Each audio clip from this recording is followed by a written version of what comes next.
You need to hit them where the heart, like in the heart. And honestly, I'm telling you right now, these guys ain't going to budge. Like they're not, but they're going to sit there. They will have taken zero notice about today. And to be honest, they'll be laughing at us. Mm.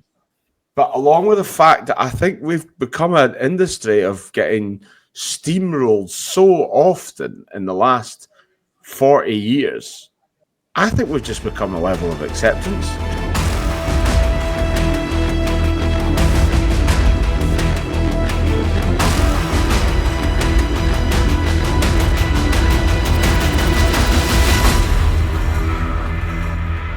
Welcome back to the Farming Funny podcast. I am, as always, joined by Big Jim and Nick. How are you getting on this evening then, gents? Beautiful. Good, man. Is that an 8R with a Joskin triple axle tanker on the back of it, Jim? You're some boy, like. That's a nice bit of kit, actually. That's a serious bit of kit.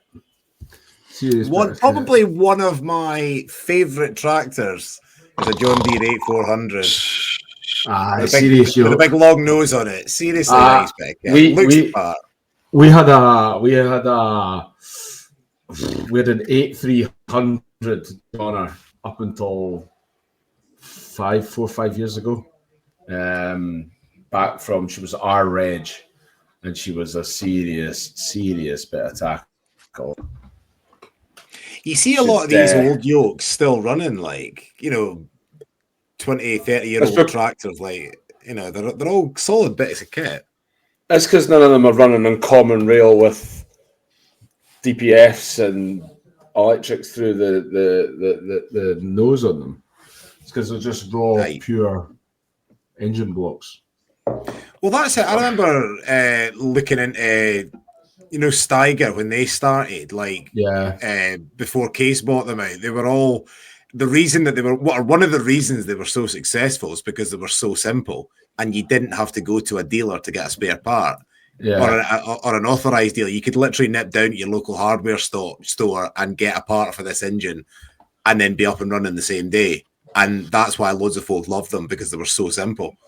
I wish that was the case for biogas engines, to be fair. That would make things a bit easier. That's a brilliant segue into that next question then, Jim. We are, for all the listeners, we are an evening later than what we intended to be, because you came up against a bit of an unforeseen problem last night, Jim. I did. It was in my advent calendar, a cracked cylinder head on my engine. That was a great surprise. I'm was this the big 700 horse thing that runs in the biogas plant? Yeah, so it's a V12 man engine, and it's got individual cylinder heads.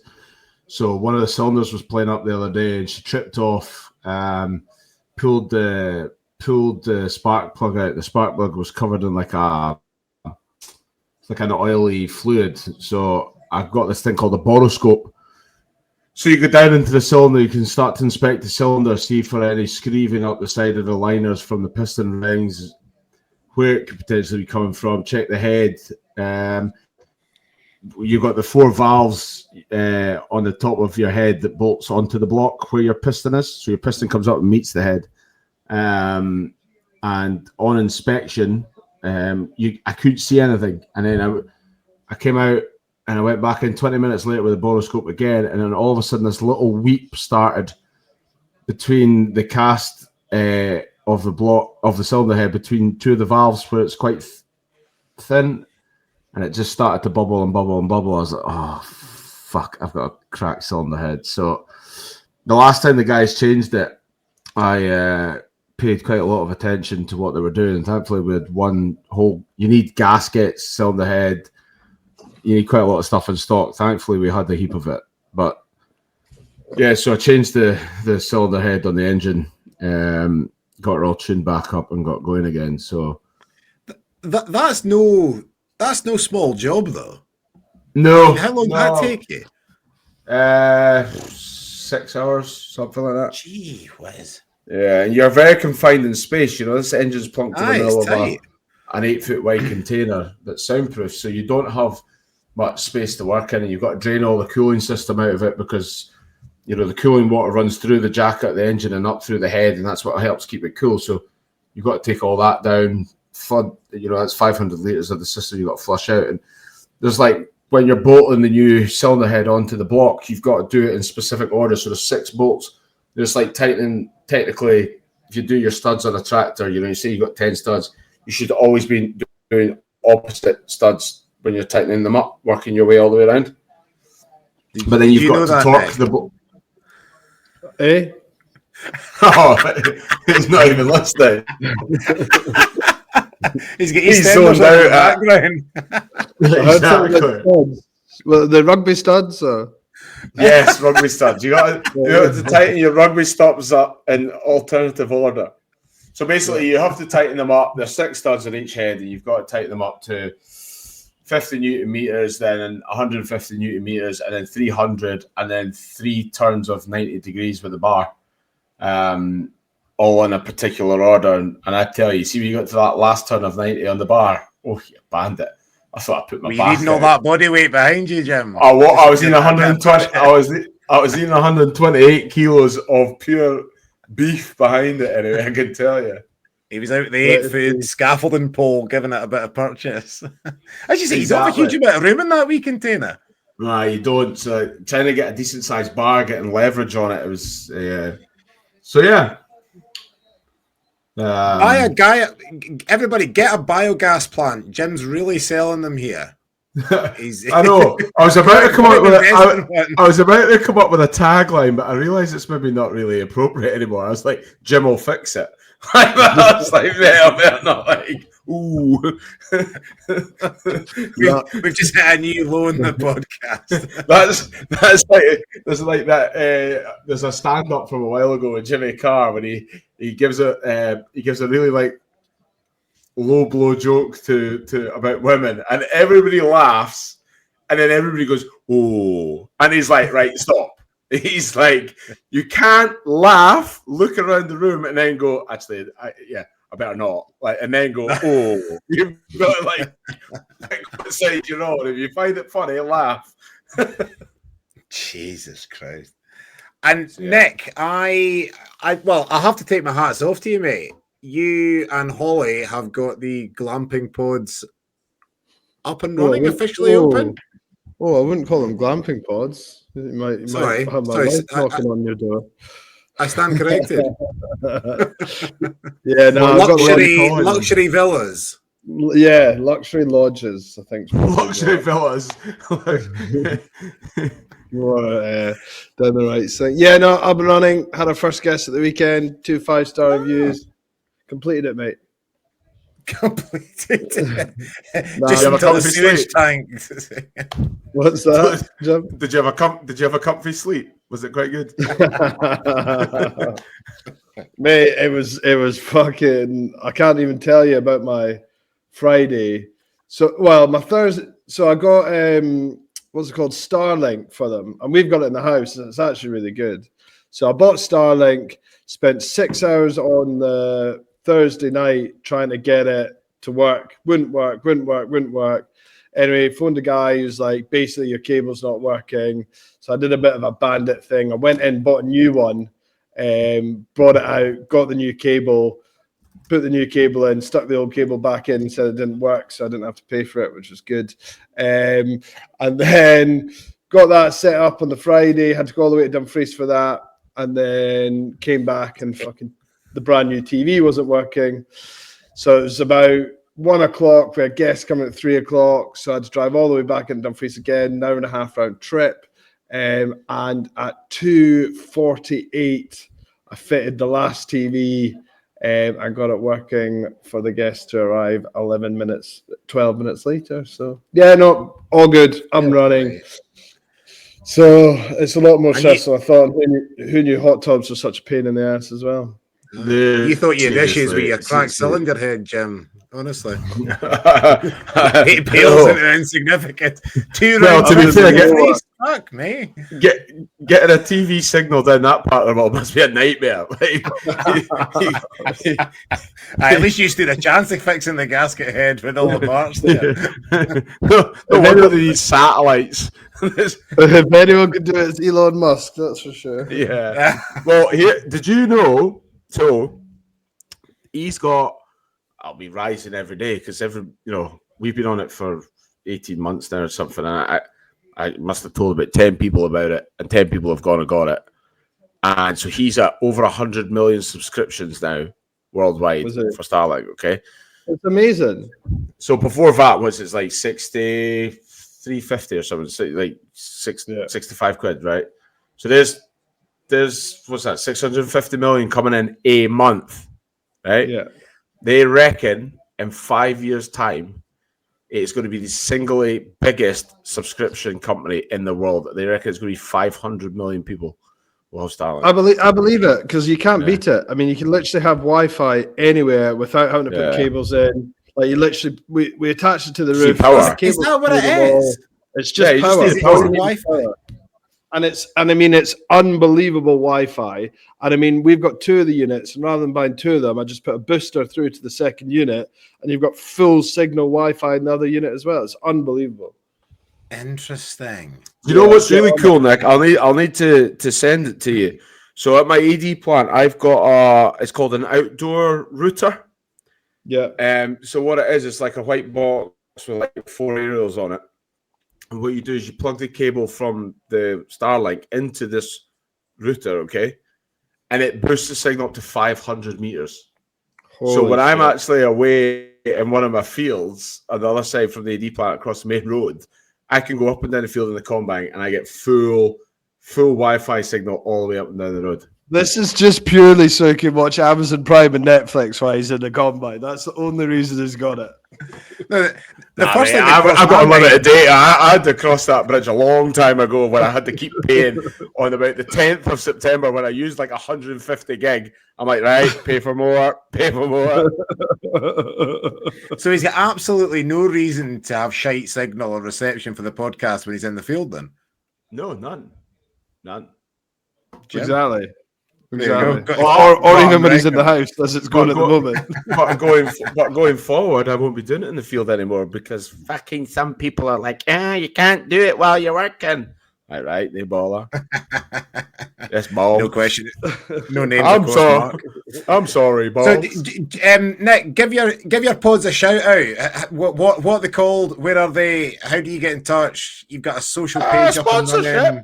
Sponsorship, come on. I'm just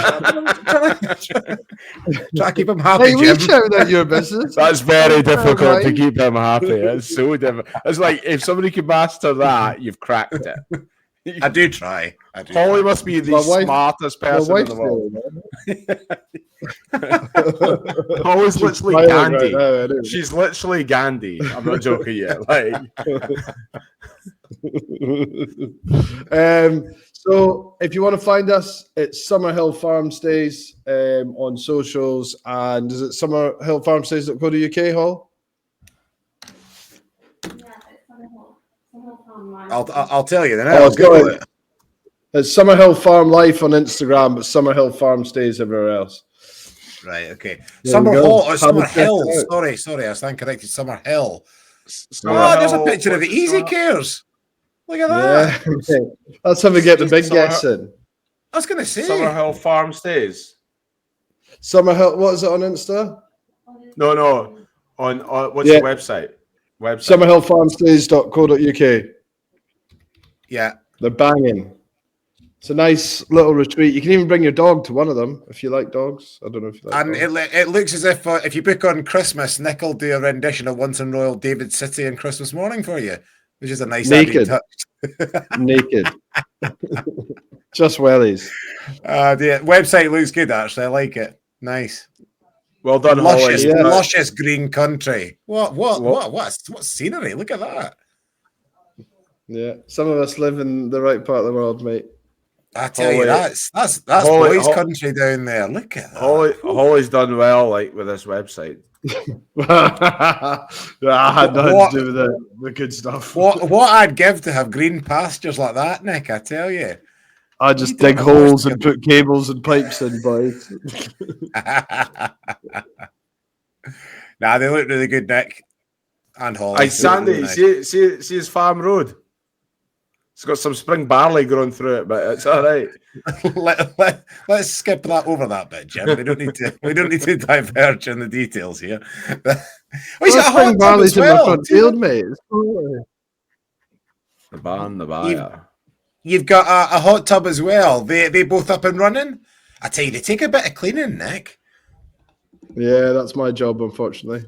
Oh, you got to test them every day for that, do you? Yeah, I got to test them every day, but I'll just use an Easy Care lamb to clean it. Just use its back; it'll be nice. Aye, best sponge you can get, mate. Good for everything. So, gents, we're recording this episode on the 11th of December. Fill me in on what's happened today in London. I've read reports of about 600 tractors, apparently, down in London, bringing the city to a standstill. You didn't decide to take the claws down with you, Nick, did you? Nah, well, I was trying to gain support in the WhatsApp group to get the boys to join me on a long tractor trip from Scotland all the way down to London, but I think the only person that replied was Mark, our producer, saying, "Are you guys coming?" He had 3 miles to travel from Hernhill. I was still like, nah, fuck it, can't be arsed. And Sandy couldn't get into his because all the bale wrap and baler twines. So it's just between me and them. How would it work? That machine's done, like, serious.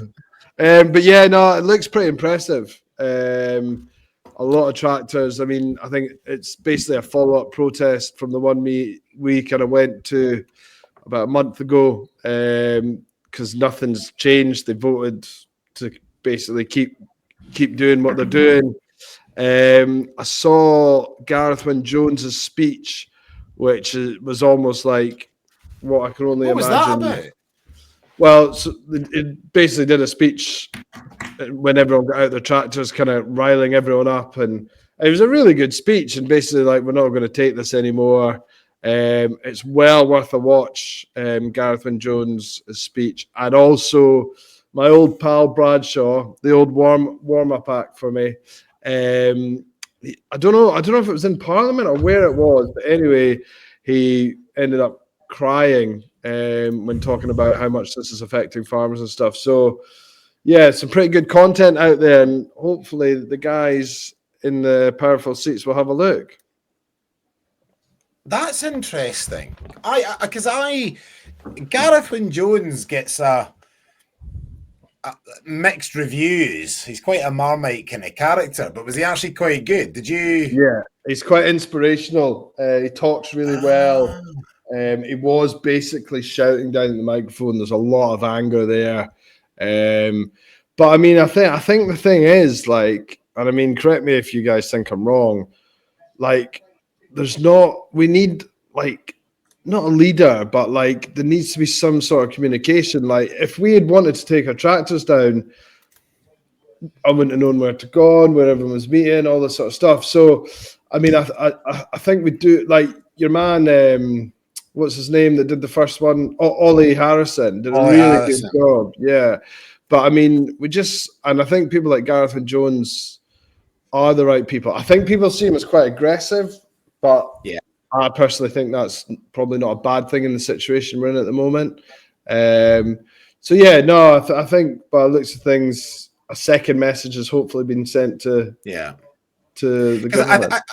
I think this is one of the things that's difficult, and I think as an industry we've got a very bad reputation of unity or sort of coming together, and I think that's the trouble with all these separate rallies and separate protests, is that you have figureheads and spearheads for each one of them. As you say, the one at the end of November was Ollie Harrison and 2 or 3 others doing that. This one was Save British Farming, you had the NFU one and stuff like that. And I think for me, I think it's the NFU really should lead all of this. The NFU should be the figurehead. Tom Bradshaw should be the figurehead. But as we discussed the other week, I just don't think they've got the balls to do it. And so, you know, the industry, people within the industry, prominent figures and whatever else have got to basically pick up the pieces and do the job that the NFU aren't prepared to do, which is disappointing. But, you know, there ain't a huge amount. There's nothing else you can do because they don't have the balls to do it. I was quite impressed because it kind of after the last one, and then the government kind of voting, look, we're not going to change our mind. It kind of went quiet. So yeah, it's nice to see that farmers aren't just lying down and we're going again. And I mean, I was really impressed. And you know, I was actually testing the calves for BVD today, so I couldn't have gone anyway. But yeah, if it keeps going, like there was a lot of chat I saw on TikTok of people saying there's huge plans for the beginning of next year if the government don't do a U-turn. So yeah, I'm keen to get involved. Fair play. That'd be good. I saw some boy with a tractor down there with a Scottish flag on it, and I thought, if he's driven that from Dundee or similar, that's a shift. I saw a boy bouncing about in a Manitou. I was like, fair play to that man. Fair play to that man. And we were watching it, my old boy was like, have you seen the position he's got his tines in? That's no use for driving away to London. That's a classic farmer's comment. Look at I was like, no, Dad, more to the fact the poor lad has gone to London in a Manitou. Oh my God, he'll have no fillings left. They're not known for their road comfort, are they? No, they're seriously not. No. But oh, dear me. No, I think don't get me wrong. I mean, I don't know. I've got different opinions on it a bit. Like, I come on then, Jim, air them. Well, I think like today, you know, I saw videos of tractors like driving through the streets of like 2-3 lanes until they congregated all together and laid the wreaths down for all the farms that are going to disappear. Which I don't know. I just thought that was a bit, but they were all driving along the streets. Like cars were passing them, and everyone's like, "Oh, look, there's tractors out for the day." You know, there was no. You need to hit them where the heart, like in the heart. And honestly, I'm telling you right now, these guys ain't going to budge. Like they're not, but they're going to sit there. They will have taken zero notice about today, and to be honest, they'll be laughing at us. Like, I believe that along with our sort of the British people in general as our sort of, you know, non-confrontational, you know, generalizing people here, but generally we're a non-confrontational nation. So we don't like confrontation. But along with the fact that I think we've become an industry of getting steamrolled so often in the last 40 years, I think we've just become a level of acceptance. Do you know that? I honestly think, like, the heat was great when it all came out because there was a lot of noise. The publications were running with it and everybody was up in arms. And yeah, there was a lot of people down in London. But if the government are looking at it, they're going, right, so you had 45,000 at the first protest and you had 500 tractors. Okay. Like, your support's diminishing. I look at it from a point of view of, I honestly think a lot of people just like, oh, well, right, better get back on with work and we'll deal with it when it comes. So what would you do? It sounds, do you think we need to up the ante then, Jim? I think so. Like Nick said, you need a spearhead. You need someone who can actually, like, if the NFU don't want to do it, give out their emailing list to somebody quietly to get in touch with people. Literally, start drumming up. Like they have no. Like the NFU would want to be nowhere near that today. Like they don't want any confrontation. They're all looking for the next meal ticket once they're finished the NFU. Do you know what I mean? I think if you want to up the ante, you need to start actually causing a bit of disruption. Like if you look at, you know, doctors walking out caused serious disruption. tube drivers walking out, train drivers walking out, cause serious no disruption. one ever talks about that though. Like this is the thing. Like, but as you say, Jim, everyone's too scared. Like, oh, we don't want to get the public against us. But I mean, the tube drivers and the doctors and stuff, people were pissed off then, but they all got their pay rises. The difference is, right, see, tube drivers, they don't actually probably, not generalising them all here, say 90% of them, don't actually care about their job.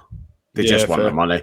So if they just want to and they've got no reliance, they come off that train. The train doesn't belong to them. Nothing belongs to them. They go home to their house. And if somebody sends them a text going, we're going on strike, by the way, so just stay in your house for a week. But you'll get paid, but just stay in your house. Yeah, we would all do it. But we've all got commitments. It's like asking the boss of the train company to go on strike, but he's got to keep London moving. It wouldn't happen. You couldn't do it. So it's totally different scenarios. But I know personally what the answer is. It's literally bring the place to a standstill, like food-wise. It's blocking. I think. Sorry, Jim. On you go. There's been discussions in our area about, the one industry that would need sort of looked after would be the dairy boys, because, they've got a consistent product that you can't hold off for a week. And most other pretty much most other products, and eggs as well, laying hens. Yeah, eggs, most other products you would be able to get away with, like, they're saying, right, guys, we're not supplying for 4 or 5 days. That's all you need, Monday to Friday. Yeah. Because anarchy. There's one haulier in our area that delivers potatoes to Morrison's that has got 24 loads of potatoes to go down the road in 2 days. You multiply that up over the UK, you stop that for 5 days. Yeah. But this is where I think we need to... because it's a two-pronged attack. It's a two-pronged attack. You've got the trouble with farming is the fact that it's a private industry heavily influenced by the government. So you've got the government on one hand, but a big issue is the supermarkets. And we saw a little bit of this earlier in the year.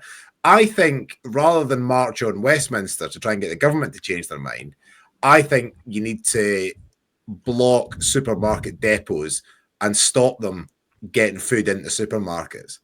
Yeah, I think actually, do you know what, Sandy?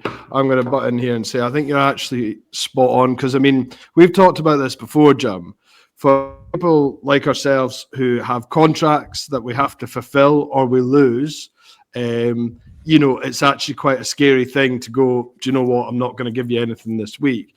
Whereas if all the fucking tractors and all the big machinery were stuck out the guys that were delivering to the supermarkets, then it's not actually on an individual basis. It's not your business that's threatened. You're just stopping the food get to the supermarkets, and people will suddenly realize, shit, if our food's not on the shelves, where do we get it from?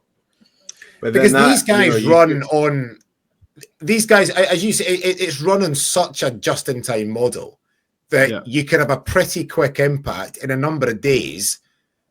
You can actually have a pretty big impact. And if you target, where the big depots are, how and start, what they did in the 90s and blocking the ports at Stranraer to stop calves coming in from Ireland and stuff like that. You target that rather than targeting, because you'll cause more disruption and more disruption to the big retailers, and you hit them where it hurts, and that's in their fucking pockets.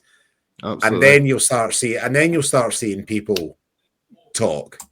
That's where I think if you want to cause more disruption, that's where you want to do it. The biggest thing is the general public will cause the disruption for us. So we don't actually need to worry about the supermarkets, the government wondering what's going to happen. Their biggest concern will be stopping civil rioting. Yeah. That honestly, it will flip overnight. If it touched the news, yourselves, you'd all go out to the supermarket and be like, well, better buy more just in case. You multiply that up by thousands and thousands and thousands of people. you've got a serious problem on your hands very quickly. Yeah. So I you blockade Warburton's distribution centre. Toilet paper gate all over again. It is exactly. It's like COVID. It'll be like April. It'll be like March on the run up to COVID in the first lockdown. I remember going to Tesco in Slough, and it's one of the biggest in the country. It's fucking enormous, and there was bare shelves up and down the stores. It was actually quite scary. That's and as all you say, need. you multiply that out 2 days to a week, and then everything will change. Because all you need. I do agree. The only way to do it is to attack their supply chain, is not to do it from us going on strike. I don't think that works. But we've got the kit, and like we've shown today, there's the kit around. Let's just go and block some distribution centres and mess up their supply chain. Game over. Because the other thing from a PR point of view, in terms of winning the hearts and minds of the public, people will. I reckon people would much rather side with individual human being, individual small business farmers versus this global conglomerate that is Tesco or Asda, who's owned by some, partly owned by Walmart and some bloody other hedge fund or whatever it is. Like, they'll much rather side with the small guy in a David versus Goliath situation like that. So but will they when it affects them personally? I think you stand a better chance than trying to do like a just stop oil effort going at the government. But why does it matter? Why does it matter, Jim? If there's no food, they'll kick off enough that the government will have to do something about it. It doesn't matter if they like us or not in that situation. I don't know. I don't know. Do you know what? I honestly think, I think by the next election, the Tory party are going to be such in disarray that everyone's going to defect to reform, right? And I think if these guys get in, I mean, they're moving, millions of donors are moving to the reform. Like, it is starting to become a pretty recognised party going forward. And you never ever vote for your local MP, right? I have no idea who they are. You vote for the colour and you vote for the main person, okay? That's all you're voting for. And some people will just never ever bring themselves to vote Conservative. And some people will never bring themselves to vote Labour. The worst thing that's happened with the Reform Party coming around is what the Conservatives used to be like. So all we've done is we've taken the Conservative vote and we've now split it into Reform and Conservative. It's like the SNP in Scotland. It waters down our votes. So this is like, technically, Labour must have been sitting there when Reform kicked off, went perfect. Yeah. No wonder it was a landslide. If you take Reform's votes and say take 2/3 of them, stick them on Tories would have got back in. Yeah. Whereas, so that's what's knackered it for them. So they have to decide which one of the parties they want, and the other one has to go. You know, and I think by that point they will get in. So I honestly think they will totally change it. So I'm the guy that's like, do you know what? Hang it out till don't do anything too rash. Like, don't get me wrong, I like seeing what they're doing. It's good to make the noise to keep it relevant, and it got a lot of airtime on Sky News today, which is good. But today's news is tomorrow's fists up and rapping. Do you know what I mean? The heat goes off it so quickly because something else happens. But do we not need to keep going? Like, I mean, this is what I mean. Like, I just think you'll get I think you'll get absolutely nowhere. I honestly think they voted it. They've got 339 to 118 votes. It wasn't even close. But I mean, the French farmers turned it around. The Welsh farmers turned around the forestry thing. Why can't we turn it around? Because I genuinely don't think they have gone so far in saying what they've said. I don't think they'll change anything. I honestly do not think they will move an inch. Got to try. They won't move an inch unless it affects the voter base. All these guys want to stay in power. And this is the thing. I think if you're going to do it, there's no point in, soft lobbying governments, because quite as you say, Jim. They've got 101 other things. They've got 101 bigger fish to fry. It's as you say, they probably sat there looking out the window, laughing at the tractors that were there.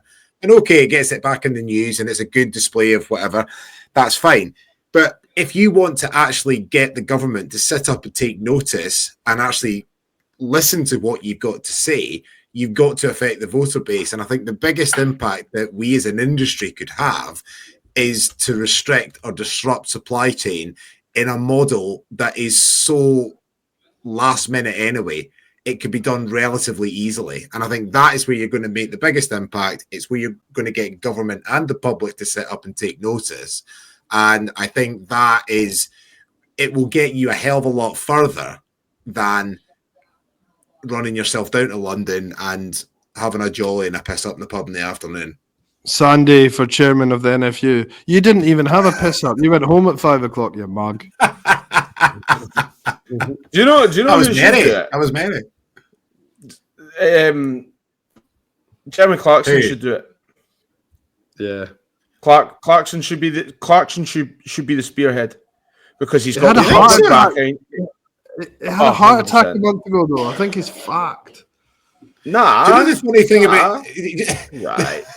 The funny thing about Tom Bradshaw is that he's only 44. He looks 64. You should watch that. You should watch that clip of him. I don't know if he's in Parliament or what, man. It is actually quite emotional. Like mate, imagine the stress that's been on his shoulders for the last month and a half, and he just looks like he's having a total breakdown. And I mean, a mate of mine though. A mate of mine who I know through our kids. He went to uni with Tom Bradshaw, and Ben looks about 35, 37. And Ben was like, "Oh, I went to uni with Tom Bradshaw," and I was like, "Did he go for like a quadruple, triple delayed post-grad studies program or something?" Like, he looks about 60, and Ben was like, "No, he's only 44." I was like, "Fucking hell, he looks ancient." Sandy, are you not older than him, mate? No, I'm not. Just turned 40. Big 40. Oh yeah, we didn't get invited. No. On that bombshell, gentlemen, we will pick this up again next week. What? Skittery hole. Oh. On that skittery hole. I'll get it right one day. Next week. Next year. On that wet skittery hole. I will see you next week, gentlemen. Take care. Cheery bye. Ciao.